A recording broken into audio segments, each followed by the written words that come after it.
বিদ্যালয়ের বার্ষিক ক্রীড়া প্রতিযোগিতায় সলিল শরণ।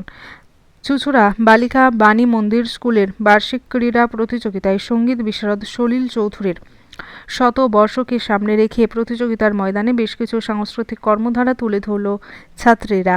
বৃহস্পতিবার চুঁচুড়া ময়দানে অনুষ্ঠিত বার্ষিক ক্রীড়া প্রতিযোগিতাটি সুষ্ঠুভাবে অনুষ্ঠিত হওয়ায় উল্লসিত শিক্ষিকা মহল সহ অভিভাবকবৃন্দ। জানা গেছে, নিয়ম শৃঙ্খলার মধ্য দিয়ে অধিক সংখ্যক ছাত্রীরা ক্রীড়া প্রতিযোগিতায় অংশগ্রহণ করে।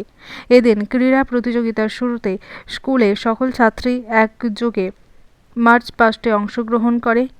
এখানে শিক্ষিকা ধৃতি বন্দ্যোপাধ্যায়ের নেতৃত্বে সকল সহ শিক্ষিকারা গুরুত্বপূর্ণ ভূমিকা পালন করেন। এবছর ছাত্রীদের পরিবেশনে ব্রতচারী, পিরামিড, সঙ্গীত, সহযোগের নৃত্য সকলের দৃষ্টি কাড়ে। বিদ্যালয় সূত্রে জানা গেছে, এবছর বাণী মন্দির স্কুলের শতবর্ষ উৎসব শুরু হবে সেপ্টেম্বর মাসে। সেই বিষয়টি নজর রেখে ক্রীড়া প্রতিযোগিতাকে উৎসবমুখর করে তোলা হয়েছে। বিশেষ অতিথি জয়ন্ত অধিকারী এবং প্রধান শিক্ষিকা কি বলেন শুনুন। এবছর বিদ্যালয়ের শতবর্ষ। আমাদের প্রতি বছরই স্পোর্টস খুব জমজমাটভাবেই হয় এবং প্রতিটি ছাত্রী অংশগ্রহণ করে। এই মধ্যে বিদ্যালয়ে 1500+ স্টুডেন্ট, আজকে খেলার মাঠে 1300 স্টুডেন্ট উপস্থিত আছে। আর এবছর সলিল চৌধুরী শতবর্ষ, তাকেও শ্রদ্ধা জানিয়ে বেশ কিছু অনুষ্ঠান অলরেডি খেলার মাঠে করা হয়েছে।